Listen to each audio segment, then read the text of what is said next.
Hello students, welcome to my class. Myself Richa Mishra. आज हम जो है क्लास 9th की हिस्ट्री का फर्स्ट लेसन फ्रेंच रेवोल्यूशन का अगला पार्ट पढ़ेंगे। पिछले लेसन में मैं क्या पढ़ा था, डायरेक्टरी रूल इन फ्रांस और फ्रेंच रेवोल्यूशन में वुमेन्स का रोल या वुमेन्स की लाइफ में फ्रेंच रेवोल्यूशन का क्या इम्पैक्ट पड़ा था, ये हमने पढ़ा।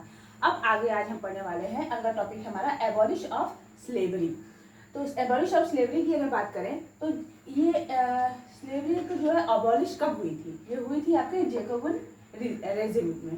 मतलब जब जैकोबिन का टाइम चल रहा था उसी समय पे स्लेवरी जो है एबॉलिश हो चुकी थी, लेकिन आगे चल के वो दोबारा से रीइंट्रोड्यूस भी हुई।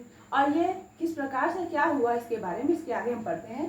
जैसे पहले क्या होता था, जो आपकी कॉलोनीज होती थी, मतलब हम ये कह लीजिए जैसे यूरोपियन कंट्रीज जो होती हैं, वहाँ जो कंट्रीज थी वहाँ पे कुछ ऐसी कंट्रियाँ थी, कुछ ऐसे एरियाज थे जहाँ पे हर प्रकार की कम्युनिटी जो है वो क्लाइमेट के अकॉर्डिंग नहीं हो पाती थी, मतलब उसकी उपज जो है प्रोडक्शन उसका नहीं हो पाता था। तो उसके लिए ये कंट्रियाँ क्या करती थी, ये अलग अलग दूसरे कंट्रियों में जाके जो है कुछ कॉलोनीज अपनी बनाती थी, और उन कॉलोनीज में जो है यहाँ पे ये लोग प्रोडक्शन का काम करते थे। और वो जहाँ पे प्रोडक्शन का काम होता था वहाँ से क्या होता था कि सप्लाई वेरियस कम्युनिटीज, उन कॉलोनीज से जो है अलग अलग प्रकार की कम्युनिटीज जो है वो सप्लाई की जाती थी अलग अलग जो है आपकी कंट्रियों में। अब जैसे एग्जाम्पल के तौर पे जैसे रबर हो गया, इंडिको हो गया आपका, ठीक है, कॉफ़ी हो गई, तम्बाकू हो गया, ये सारे प्रोडक्ट जो है जहाँ पे ये इसका प्रोडक्शन नहीं हो पाता था वो अपनी कॉलोनियों में अपने प्रोडक्शन को करते थे रेस, और फिर उसके बाद जो है वो उसका सप्लाई करवाते थे कॉलोनियों से।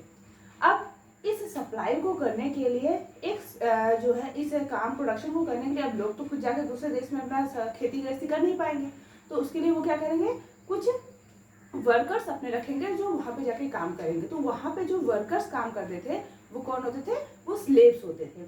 और इस स्लेव सिस्टम को और बढ़ावा देने के लिए वहाँ पे ट्रायंगुलर स्लेव ट्रेड होता था, मतलब स्लेव्स के ट्रेड होते थे, व्यवसाय होते थे।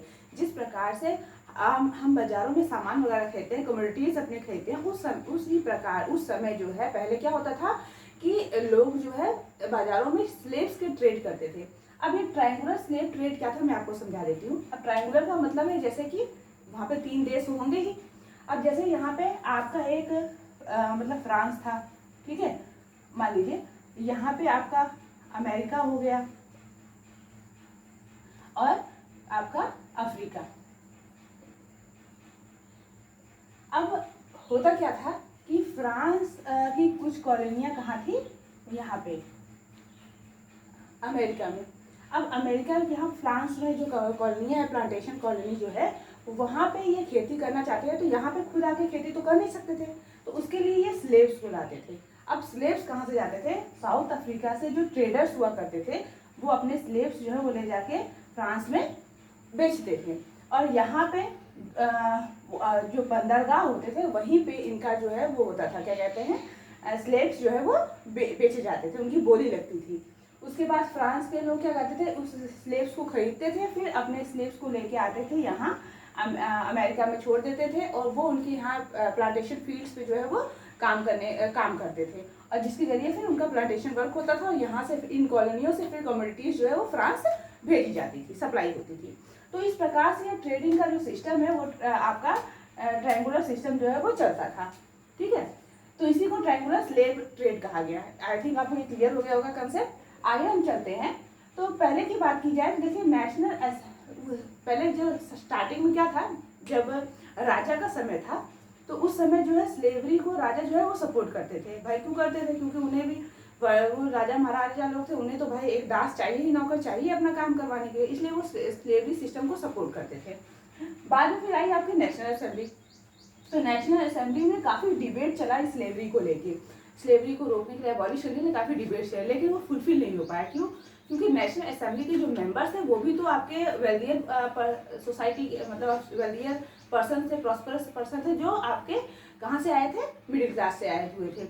तो इसलिए इनका भी मतलब कोई खास जो है इम्पैक्ट नहीं हो पाया। लेकिन उसके बाद जब कन्वेंशन आपकी असेंबली का टाइम आया, यानी जैकोबिन का जब टाइम आया, तो उस समय जो है आपकी ये जो स्लेवरी थी वो एबॉलिश कर दी गई।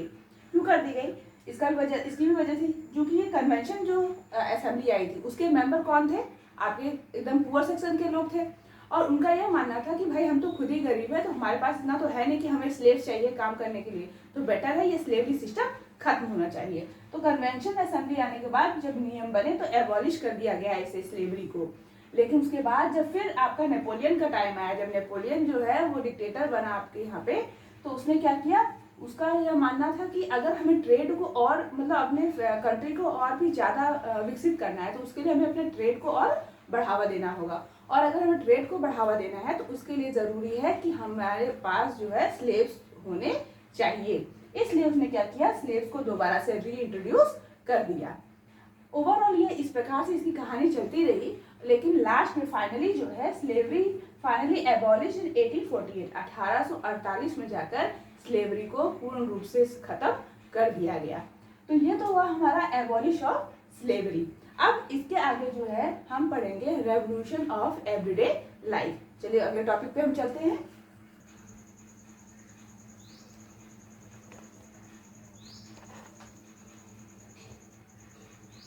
तो आगे क्या है हमारा, revolution in everyday life.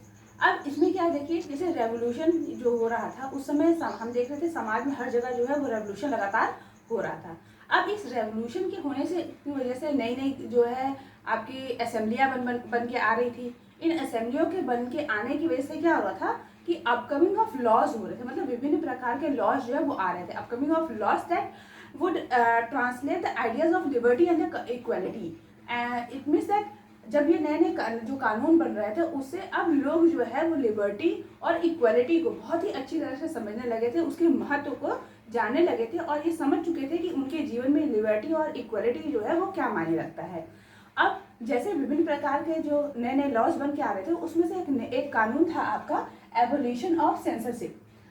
Abolition of censorship में क्या था कि जैसे सेंसरशिप यहाँ पे खत्म हो रही थी। अब ये सेंसरशिप क्या है, सेंसरशिप मतलब मैं आपको बता दूं, जैसे होता है किसी भी चीज़ को देखना और उसके बाद उसके प्रति अपनी राय को व्यक्त करना। जैसे हम अक्सर सुनते रहते हैं कि कोई किसी मूवी को सेंसरशिप के ने बैन कर दिया, सेंसर ने, वगैरह वगैरह, ऐसी कहानियाँ मतलब बातें सुनने को मिलती हैं। तो इसका यही मतलब है कि वो एक बोर्ड होता है जो उसे देखता है उस मैटर को, और फिर उसके बाद एक मतलब क्लियर मतलब कह सकते हैं अपनी राय देता है, अपना रिकमेंडेशन देता है कि नहीं वो सही है समाज के लिए, तब उसे दिखाया जाए। तो उसी प्रकार से ये सेंसरशिप है आपका। जैसे पहले के समय में ओल्ड रेजिम के टाइम पे क्या होता था, जब कोई भी नया फैसला लिया जाता है या कोई भी नया कानून वगैरह बनता था तो उसे किंग जो है वो सेंसर ऑफ किंग, सेंसर जो होता था वो कौन था, आपका किंग होता था, और वो डिसाइड करता था कि जो नए रूल्स वगैरह बनाने हैं वो सही है कि नहीं और उसके बाद उसे लागू करना है कि नहीं। तो वो किंग का मतलब सेंसर करता था। लेकिन जब न्यू रेजिम आया तो उस समय क्या हुआ, जब न्यू रेजिम आया तो क्या हुआ, अब लोग जो है वो अपने rights of man and citizen, मतलब लोग अपने राइट्स के बारे में अच्छे से समझ चुके थे, वो जान चुके थे, उन्हें फ्रीडम मिल चुकी थी कि वह अपनी बातों को, अपनी भावनाओं को लोगों के सामने डायरेक्ट प्रेषित कर सके, और इसलिए इस सेंसरशिप को उसके बाद खत्म कर दिया गया। मतलब अब जो है लोगों को किसी भी चीज़ को सामने रखने के लिए किसी तीसरे व्यक्ति की राय लेने की जरूरत नहीं है, वो डायरेक्ट अपनी बातों को समाज के सामने, असेंबली के सामने प्रस्तुत कर सकता है। और इन सब चीज़ों पे गहरा इम्पैक्ट किसके द्वारा पड़ा, प्रिंटिंग के द्वारा, मतलब जो पेपर अखबारों में छप के आते थे आदेश वगैरह, जो स्पीचेस, जो फिलोसफर्स की बातें आती थी उसको देखकर वो इंस्पायर्ड होते थे, प्लस अलग विभिन्न प्रकार के सॉन्ग्स और जो जुलूस वगैरह निकाले जाते थे, उन सब चीज़ों से, इन पैट्रियोटिक घटनाओं से लोग जो है वो जागरूक हुए, और उसके बाद उन्होंने जो है इस सेंसरशिप को पूर्ण रूप से खत्म किया। तो इस प्रकार से रेवोल्यूशन जो है वो मानव के आम जीवन पे भी अपना प्रभाव डालता रहा। तो ये तो हमारा रेवोल्यूशन का निजी जिंदगी पे क्या असर हो रहा था। अब इस लेसन का जो लास्ट टॉपिक है हमारा, जिसे मैंने कहा था आपको लास्ट में पढ़ाऊंगी, नेपोलियन बोनापार्ट को, और जो कि इस लेसन का हम कह सकते हैं कंक्लूजन है आपका, वो हम नेक्स्ट वीडियो में पढ़ेंगे, जिसका नाम है नेपोलियन बोनापार्ट। Thank you.